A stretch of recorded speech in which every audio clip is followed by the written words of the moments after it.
하나님 말씀은 로마서 11장 13절부터 24절까지 말씀입니다. 같이 읽겠습니다. 내가 이방인인 너희에게 말하노라. 내가 이방인의 사도인 만큼 내 직분을 영광스럽게 여기노니 이는 혹 내 고륙을 아무쪼록 시기나게 하여 그들 중에서 얼마를 구원하려 함이라. 그들을 버리는 것이 세상의 화목이 되거든 그 받아들이는 것이 죽은 자 가운데에서 살아나는 것이 아니면 무엇이리요? 제사하는 처음 익은 곡식가루가 거룩한즉 떡덩이도 그러하고 뿌리가 거룩한즉 가지도 그러하니라.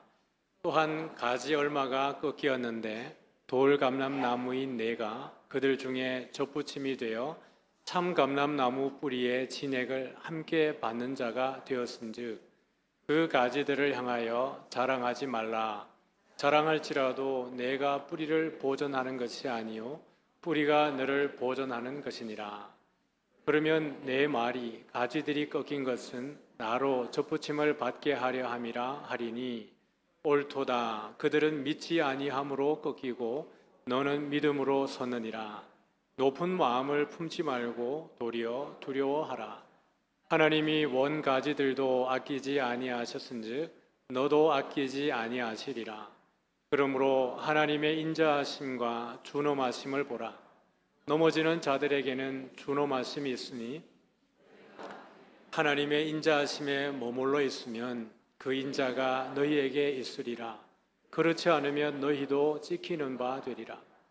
그들도 믿지 아니하는데 머무르지 아니하면 젖붙임을 받으리니 이는 그들을 젖붙이실 능력이 하나님께 있음이라.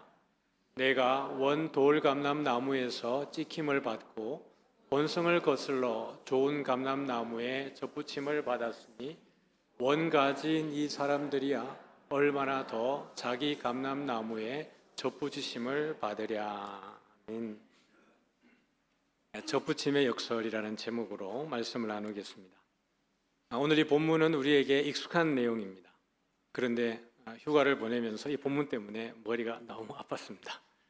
뻔한 것 같은데 참 이 가운데에 하나님의 그 참 오묘한 원리와 또 바울이 말하고 싶었던 그 깊은 의미를 보면서 머리가 지끈지끈했는데 그래도 감사하게 그 의미가 풀어져 가지고 아픈 만큼 감사한 그런 시간을 보냈습니다. 오늘 말씀의 14절, 13절을 보면은 바울이 분명하게 누구에게 이야기하고 있는지 보여주고 있죠. 내가 이방인인 너희에게 말하노라 라고 이야기하고 있습니다. 9절부터 11장까지는 우리가 알고 있기로 이스라엘 백성, 동족인 유대인들에게 하는 메시지인데 그 가운데에 바울이 11장의 말씀을 마무리해가는 즈음에 이방인에게 말씀을 외치고 있습니다. 그러면서 자기가 이방인의 사도인 만큼 내 직분에 대해서 영광스럽게 대해 여긴다라고 이야기를 해요. 이것 자체가 이미 사실은 상당히 바울의 인생 가운데에는 참 역설이죠. 왜냐하면은 유대인들은 이방인들과 함께 식사하는 것도 함께 교제하는 것도 위법이고 불법이라고 하는 그런 전통 가운데에서 보면은 그런 유대인 가운데 누구보다 열심히 했던 자신이 이방인을 만나고 이방인에게 복음을 전한다는 것은 그 삶 자체가 자기의 큰 패러다임을 완전히 바꾸어 버리는, 자기를 완전히 뒤엎어버리는 그런 역설이 바울 인생 가운데 이미 있는 것입니다. 바울은 복음을 전하러 갈 때마다 먼저 회당을 찾았죠. 회당을 찾아서 유대인들에게 주의 복음을 전하고 그러고 난 이후에야 바울은 이방인들에게로 나아가서 복음을 전했습니다. 동족 이스라엘은 바울의 복음을 들을 때마다 마음이 불편하죠. 왜냐하면 나무에 달린 자마다 저주받은 자라고 얘기했는데 그 저주받은 예수를 구주라고 이야기하고 있으니까 얼마나 유대인들 입장에서 보면 마음이 불편했겠어요. 그러고 난 이후에 바울이 이방인들에게 복음을 전할 때마다 이방인들은 때로는 몇백 명씩 몇천 명도 돌아오는 놀라운 역사가 바울의 주변에서 일어나게 되는 것이죠. 귀신이 떠나가기도 하고 기적 같은 일이 일어나기도 하고 죽은 자가 살아나기도 하고 이런 일들이 바울의 주변에서 일어나게 되니까 유대인들이 얼마나 시기와 질투가 났겠습니까? 자기들이 받아들이기 싫은 그 진리를, 원리를 이방인들은 받아들이고 삶이 바뀌는 것을 유대인들이 목격하게 되는 거잖아요. 그러니까 시기와 질투와 이런 마음들이 생겨지는 것입니다. 바울이 그렇게 이방인들에게 더 열심히 복음을 전하는 이유는 이 질투가, 이 시기심이 유대인들에게 회개하는 마음을 주어서 그들도 주께로 돌아오게 하는 일이 있게 하기 위해서 바울은 더 열심히 복음을 전했던 것이지요. 오늘 이방인들에게 이 메시지를 전하면서 주는 메시지는 그것입니다. 내가 이방인인 너희에게 나아가서 복음을 전하는 것, 내 직분이 영광스러운 것이지만은 그러나 하나님이 내 동족을 버리지 않았다. 그러니 너희들이 그 교만한 마음을 가지고 너희들이 하면 안 된다라고 하는 어떻게 보면은 권면의 메시지이기도 하고 높아심에서 이 메시지를 주고 있는 것입니다. 하나님은 실제로 바울을 통하여서 모든 민족이 복음을 받아들이고 예수님을 믿게 하는 것이 아니고 이미 선지자들의 입을 통하여서 마지막 날에는 그 동족뿐만 아니라 모든 민족이 주께로 돌아올 것을 예언해 두셨습니다.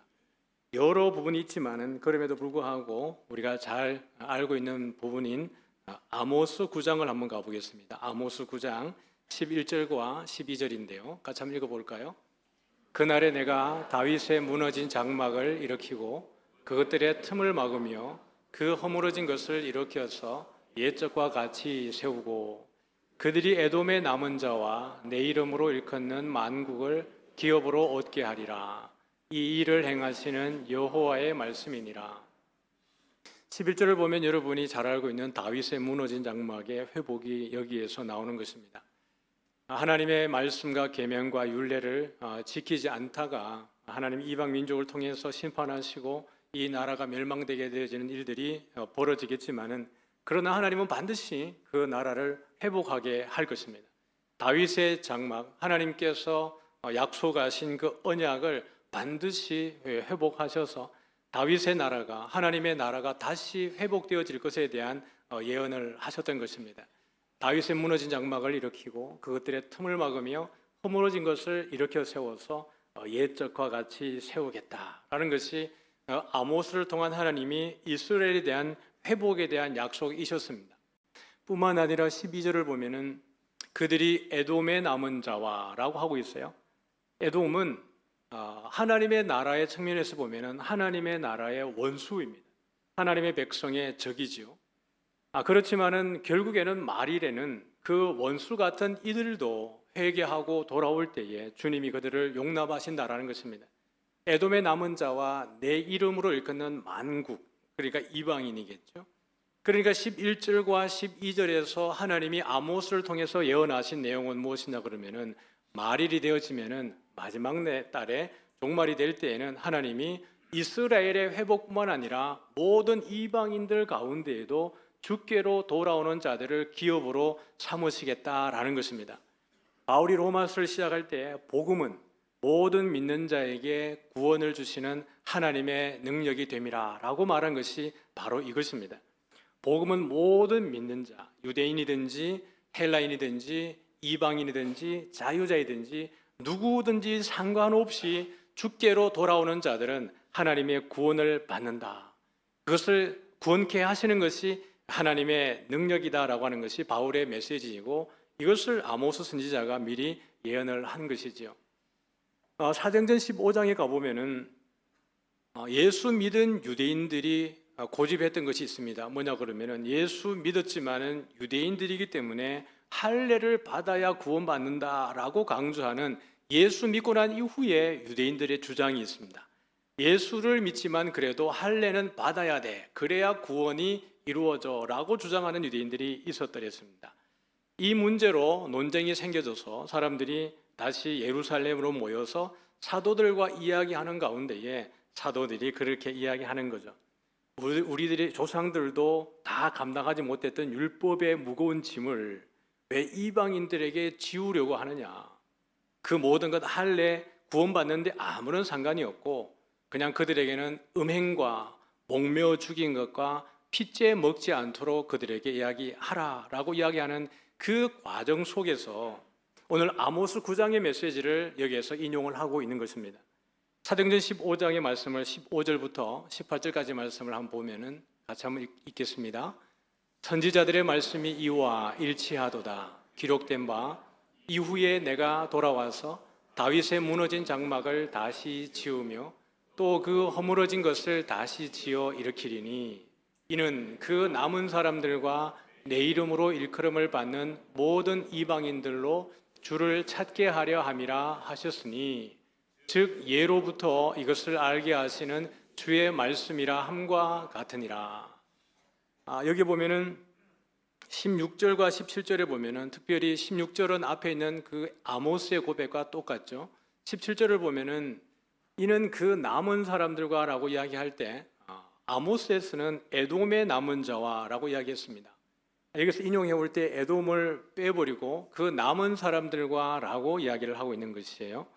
그러니까 여기에서 남은 자라고 이야기하는 것은 이스라엘 가운데 남은 자일 수도 있고 또 여러 사람 이방인들 가운데 남은 자라고도 볼 수 있는데 문맥상의 흐름으로 보면은 이스라엘의 남은 자라고 보는 것이 더 타당해 보입니다.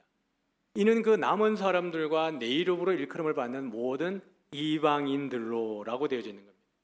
그러니까 사도행전에서도 사도들이 이야기하기를 구원받는 데 있어서 할례가 중요하고 율법이 중요한 것이 아니라 주를 찾는 사람들이라 그러면은 그것이 이스라엘의 남은 자이든지 이방인이든지 상관없이 주를 찾는 모든 사람들은 그들이 구원받고 회복되어질 것에 대한 부분을 사도행전 15장에서 인용을 하고 있는 것이에요.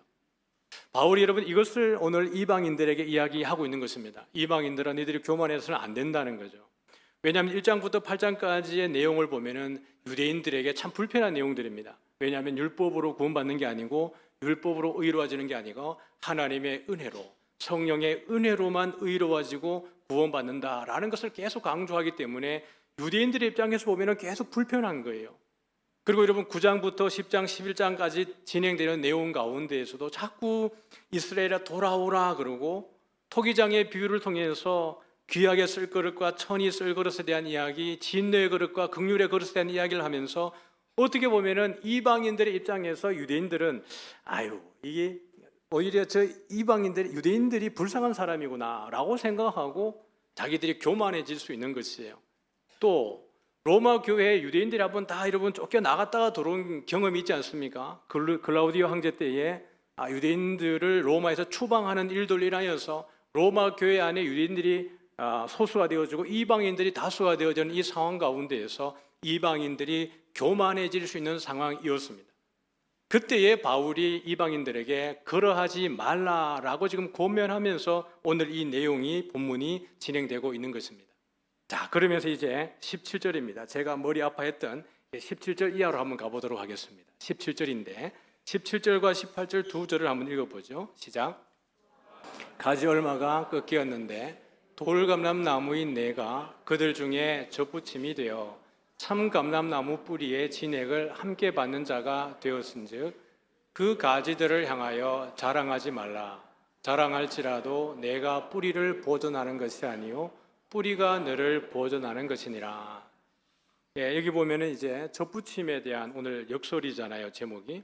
그러면 이제 접붙임에 대한 부분을 조금 다루어야 되는데 제가 촌놈 출신이기 때문에 접붙임에 대해서는 유리할 것이라고 생각하지만은 저를 접붙여 본 적이 한 번도 없습니다.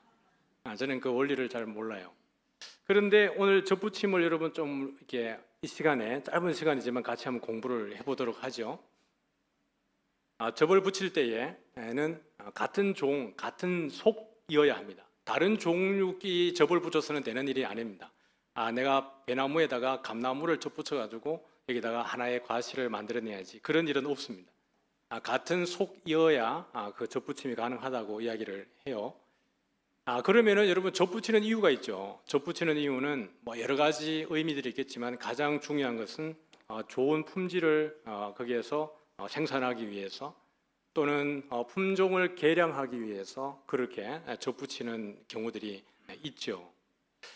접붙일 때 필요한 게 전문적인 용어로는 대목, 접수 이렇게 하는데 이렇게 하면 여러분 또 짜증나죠? 쉬운 단어로 제가 풀어보면은 대목이라고 하는 것은 기초가 되어지는 나무인데 그냥 제가 뿌리라고 이야기할게요. 뿌리와 기둥, 줄기라고 볼 수 있는데 그냥 제가 뿌리라고 이야기하면은 여러분은 밑에 받침이 되는 나무다라고 생각하시면 되겠습니다. 뿌리가 있어야 하고 그럼 줄기와 가지가 있겠죠. 그 다음에 접수라고 하는 것이 뭐냐 그러면은 접붙여지는 가지입니다. 접붙여지는 가지예요. 그리고 이제 농부가 있어야 되겠죠. 그러면 여러분 젖붙일 때에 중요한 거, 제가 질문입니다. 퀴즈예요. 젖붙일 때 중요한 것은 이 뿌리와 줄기, 대목, 뿌리와 줄기일까요? 아니면 접수, 젖붙이는 가지일까요? 야, 뿌리다라고 생각하면 손들지 마세요. 또 괜히 또 여러분 우리 지식이 탄로나면 안 되니까 그냥 뿌리가 중요하겠다라고 생각하는 분이 있고 줄기가 가지가 중요하다고 생각하는 분이 있는데 정말 중요한 것은 가지입니다. 왜냐하면 그 젖붙였을 때 뿌리와 줄기가 있는 가운데에 기둥이 있는 가운데에 이 젖붙이는 가지를 꽂았을 때에 이게 과실수라고 생각을 해보죠. 예를 들면 쉽게 생각해서 감이라고 생각을 해보면은 여기다가 감을 꽂으면 여기서 감이 더 풍성하게 많이 맺혀지는 것이고 이게 배를 꽂으면 이 배를 꽂은 종자의 열매가 더 많이 맺혀지는 것입니다. 밑에 뿌리가 되는 물론 종자가 같은 속에 속해 있지만 종이 조금 다를 수 있겠죠. 그러면은 여기서 뿌리가 되는 것에서 아무리 많은 양분을 가지고 끌어올려 가지고 밀어줘도 실제로 열매를 맺는 것은 이 젖붙여진 가지에 속해 있는 열매가 많이 맺혀지는 것입니다. 자, 그런 의미에서 우리가 오늘 본문을 한번 들여다보면 왜 제가 이 머리가 아팠냐 그러면은 이제 그런 원리를 가지고 오늘 본문을 한번 들어가 보겠습니다. 뿌리에 있는 종을 생산한다고요? 아니면은 가지에 있는 종을 생산한다고요? 가지에 있는 종을 더 많이 생산하게 되어지는 겁니다. 그러면서 17절을 우리가 다시 한번 가서 보면은 또한 가지 얼마가 꺾이었는데 돌 감람나무인 내가 그들 중에 젖붙임이 되어 참 감람나무 뿌리의 진액을 함께 받는 자가 되었은즉이라고 되어져 있습니다. 그러면 여러분 뿌리가 되는 나무는 뭐예요? 이건 대답하셔도 돼요. 왜냐하면 나와 있으니까. 여기 뿌리가 되는 나무는 뭐예요? 네, 참 감람나무예요. 그러면 젖붙여지는 가지는 뭐죠? 돌 감람나무예요. 그러면 여러분 참 감람나무가 뿌리가 되어지는 것이고 돌 감람나무가 가지가 되어지면은 여기서 맺혀지는 것은 돌 감람나무 열매가 맺혀져요? 참 감람나무 열매가 맺혀져요? 보세요. 금방 또 참 감람나무 열매가 맺힌다 그러는 사람이 생기는 거예요. 그런 일은 절대로 안 생긴다고요. 아시겠죠? 절대로 안 생겨요. 아무리 참 감람나무를 밑으로 한다 하여도 여기 돌 감람나무를 가지를 접을 붙이면은 여기에 맺혀지는 나무는 뭐라고요? 네, 돌 감람나무의 열매가 맺힙니다. 무조건이에요. 1%도 참 감람나무가 맺히지는 않습니다. 아시겠죠? 돌 감람나무의 열매가 맺히는 거예요. 그러면은 여러분 이 사람들이 감람나무를 접붙일 때에도 과연 이런 방식으로 접을 붙이느냐?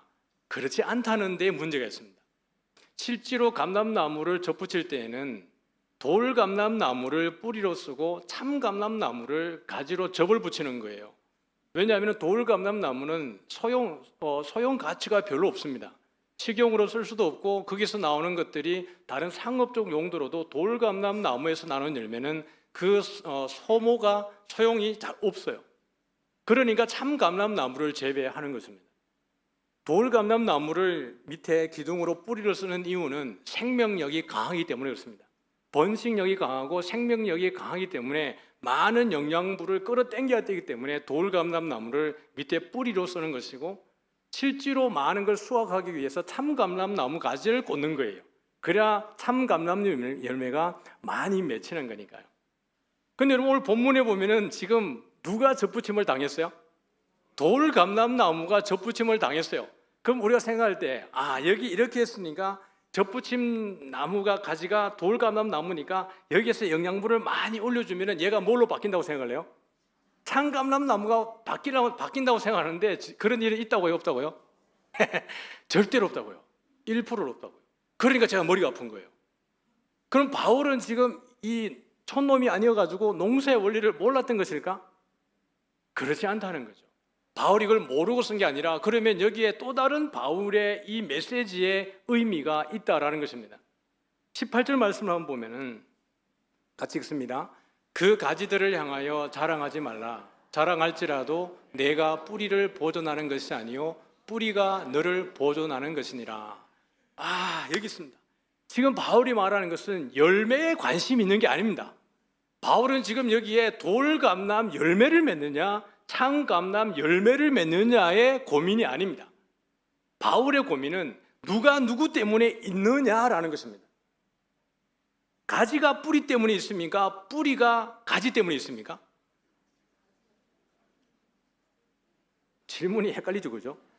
가지가 뿌리 때문에 존재하는 겁니까? 아니면 뿌리가 가지 때문에 존재하는 겁니까? 맞아요. 가지가 뿌리 때문에 존재하는 거예요. 바울은 그 얘기를 하는 거예요. 그러면 누가 누구 때문에 있는 거라는 거죠? 돌감람나무가 참감람나무 때문에 존재하는 거라는 이야기예요. 다시 말하면 이방인은 누구 때문에 있는 거라는 거죠? 유대인 때문에, 이스라엘 때문에 있는 이야기라는 것입니다. 무슨 이야기예요? 우리 12절에 무슨 이야기를 봤냐 그러면은 그들의 넘어짐이 세상의 풍성함이 되고 그들의 실패가 이방인의 풍성함이 되었다라고 이야기했습니다. 바울이 이방인의 사도로서 이방인에게 복음을 더 열심히 전가할 때에 사실 누구 때문에 이방인들에게 더 열심히 전하는 거예요? 유대인들이 안 받아들이니까 이 복음이 누구에게로 간 거예요? 이방인에게로 간 거예요. 그럼 이방인에게 복음으로 가게 된 모티브는 결국 누구예요? 이스라엘이에요. 이방인에게 하나님의 복음이 흘러가게 된 근본 이유는 이스라엘이 복음을 받아들이지 않기 때문에 이것이 이방인에게로 간 거라고요. 지금 바울이 말하고 있는 참감람나무가 뿌리가 되는 그 의미는 열매에 있는 것이 아니라 너희가 이 복음을 받아들이게 된 모티브는 누구에게 있는지를 아느냐라고 이야기하는 것입니다. 누구 때문이었다고요? 네, 이스라엘 때문이었다고요. 그러면서 여러분 조금 더 쉽게, 지금 요거 조금 그리 쉽진 않죠? 이제 이 이야기 들으면 조금 더 쉬워집니다. 우리 16절 한번 가볼게요. 자신하는 이유는 1부와 2부와 잘 이해했기 때문에 그렇습니다. 자, 16절입니다. 시작. 제사하는 처음 익은 곡식 가루가 거룩한 즉 떡덩이도 그러하고 뿌리가 거룩한 즉 가지도 그러하니라. 제사하는 처음 익은 곡식 가루가 첫 소제물을 하나님께 드리잖아요. 이것이 가루가 거룩하니까 이 가루로 만들어진 떡도 뭐 하다는 거죠? 거룩한 떡이에요. 그러니까 제물로 드리는 거거든요. 가루가 거룩하니까 이 거룩한 가루로 만든 떡이 거룩한 거예요. 자, 그러면 뿌리가 거룩하면은 뭐도 거룩하다고요? 가지도 거룩하다고요. 이제 여러분 좀 힌트가 오셨을 겁니다. 지금 여기에서 계속 반복되는 단어가 어떤 단어예요? 시간 드릴게요. 찾아내셔야 돼요. 제사는 처음 익은 곡식 가루가 거룩한 즉 떡덩이도 거룩하고 뿌리가 거룩한 즉 가지도. 그러면 단어가 반복된 단어가 뭐예요? 거룩이에요. 지금 바울이 여기에서 참감람나무와 돌감람나무에 접붙이는 것에 대한 이야기를 하면서 열매를 말하는 게 아니라 무엇을 이야기하는 거죠? 예, 소속에 대한 이야기를 하는 겁니다. 내가 어디에 속해져 있느냐를 이야기하는 거예요. 가루가 거룩하니까 떡이 거룩하고 뿌리가 거룩하니까 가지가 거룩하다라고 이야기했어요. 그럼 여러분 보세요. 상식적으로 생물학적으로 생각을 해봤을 때 참감람나무에다가 돌감람나무를 접을 붙였어요. 그러면 여기 맺혀지는 게 뭐가 맺혀진다고요? 돌감람나무가 엄청 맺혀지는 거예요, 그냥. 그러면 조금 더 여러분 제가 극단적으로 이야기하면은 돌감람나무의 열매가 많이 맺혀진다는 것은 우리의 나쁜 행실의 열매가 더 많이 맺혀질 수도 있다는 이야기예요. 근데 바울의 초점은 거기에 있지 않다고요. 바울은 그 얘기를 하는 게 아니라 내가 어디에 속해져 있느냐를 이야기하는 겁니다. 뿌리가 거룩한 적이라는 말은 여러분 이스라엘이 가지고 있는 이 거룩입니다. 선민이잖아요. 하나님의 구별해내온 백성이잖아요. 그들이 가지고 있는 것이 하나님의 말씀이고 하나님의 율법이고 계명입니다. 하나님의 사랑입니다. 이방인들이라고 하는 것은 그것과 전혀 상관없는 영역에서 살던 이들인데 이들이 꺾여져서 이 참감람나무에게 접붙임을 받게 되어져서 이들이 가지고 있는 이 거룩에 동참하게 되어지는 은혜를 입게 되어진 것입니다. 요한복음 여러분 15장 5절 말씀을 한번 보겠습니다. 같이 읽어봅니다. 요한복음 15장 5절이에요. 시작. 나는 포도나무요 너희는 가지라. 그가 내 안에 내가 그 안에 거하면 사람이 열매를 많이 맺나니 나를 떠나서는 너희가 아무것도 할 수 없습니다. 여러분 이 원리로 여러분 잘 보세요. 나는 포도나무요라고 얘기했습니다. 누구예요? 예수님이에요. 나는 포도나무요 너희는 가지라라고 이야기를 했을 때 우리는 여러분 들포도 열매를 맺는 가지잖아요. 나쁜 열매를 맺는 가지라고요. 그러면은 참 포도나무이신 예수님에게 우리가 있다라고 하는 전제를 보면은 접붙여진 게 분명해요. 맞죠? 그렇지 않고서 어떻게 여러분 같이 있을 수 있어요? 이미 처음부터였다면 모를까요? 전혀 그렇지 않은 가운데에 예수 안에 나는 포도나무요 너희는 가지라고 이야기할 때 이 가지가 만약에 접붙여진 가지라면은 방금 제가 말씀드린 것처럼 들포도 열매만 엄청나게 생산하게 될 겁니다. 그 왕성한 영양분과 에너지로 인하여서 말입니다. 그런데 예수님의 말씀의 초점은 열매에 있지 않습니다. 무엇에 강조점이 있냐 그러면은 그가 누구 안에요? 내 안에. 내가 누구 안에? 그 안에 있으면 사람이 열매를 많이 맺나니 나를 어떻게 해서는요? 나를 떠나서는 너희가 아무것도 할 수 없습니다. 예수님의 메시지도 뭐냐 그러면은 내가 누구에게 속했느냐의 문제를 다루고 있습니다. 참 감람나무의 뿌리에서 진액을 아무리 받아도 돌 감람나무가 참 감람나무가 되는 일은 없어요. 우리 본문을 계속해서 읽어 내려가 보겠습니다. 우리 19절 이하로 한번 계속 읽어 보죠. 시작. 그러면 내 말이 가지들이 꺾인 것은 나로 접붙임을 받게 하려 함이라 하리니 옳도다. 그들은 믿지 아니함으로 꺾이고 나는 믿음으로 섰느니라. 높은 마음을 품지 말고 잠시 멈췄다 갈게요. 20절에 보니까 옳도다. 그들이 잘려져 나가고 접붙임을 하려고 그러면은 뭐가 빈자리가 있어야 들어갈 거 아니겠어요? 뭔가를 흠이라도 내야 될 거 아니겠어요? 근데 여기 보니까 이 원가지가 잘려져 나갔어요. 원가지가 잘려져 나갔는데 잘려나간 이유가 무엇 때문이라고요? 믿지 아니함으로 잘려져 나갔어요. 그런데 너희들은 믿음으로 접붙임을 됐다는 거예요. 그리스도를 믿는 은혜를 입어서 여기에 접붙임이 되어졌는데 그러니까 너희들이 뭐 하지 말라는 겁니까? 교만하지 말라는 거예요. 자, 계속해서 한번 봅니다. 왜 교만하지 말라고 하는지 21절입니다. 시작. 하나님이 원가지들도 아끼지 아니하셨은즉 너도 아끼지 아니하시라. 뭐 하면요? 교만하면요.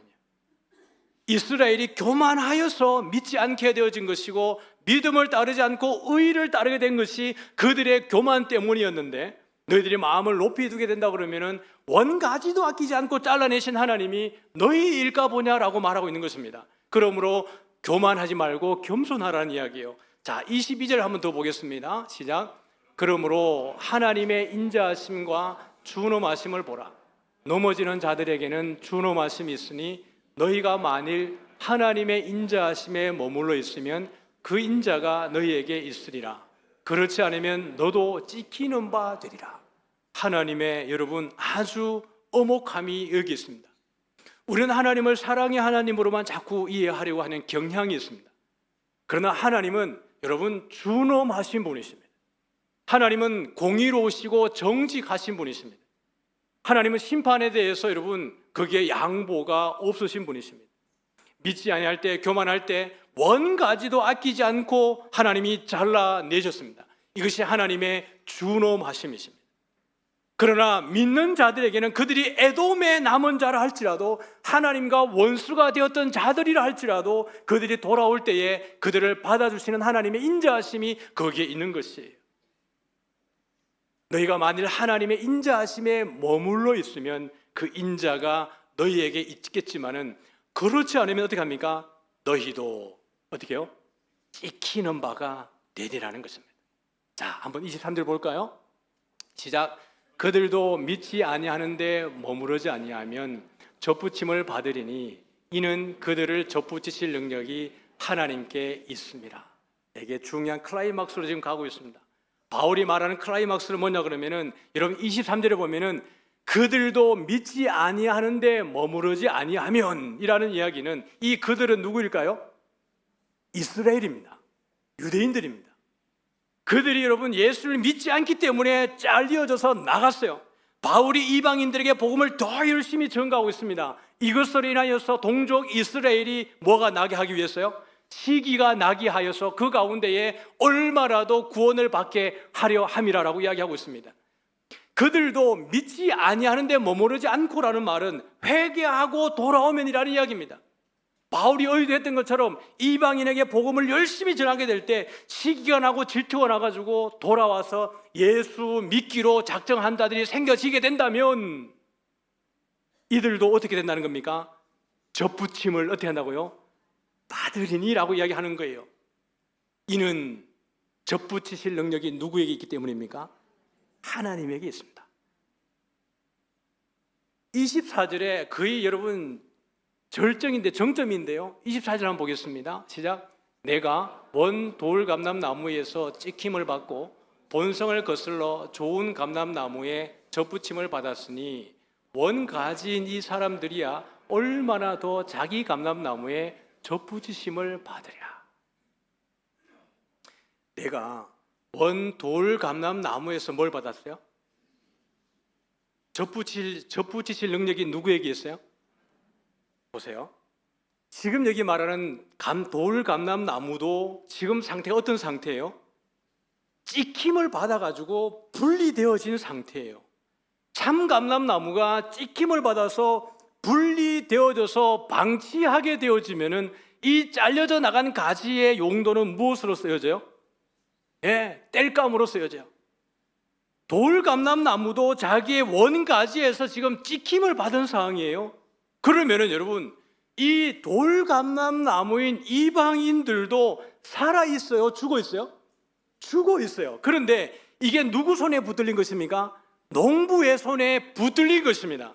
하나님의 손에 붙들려서 어디에 접붙임을 받은 거예요?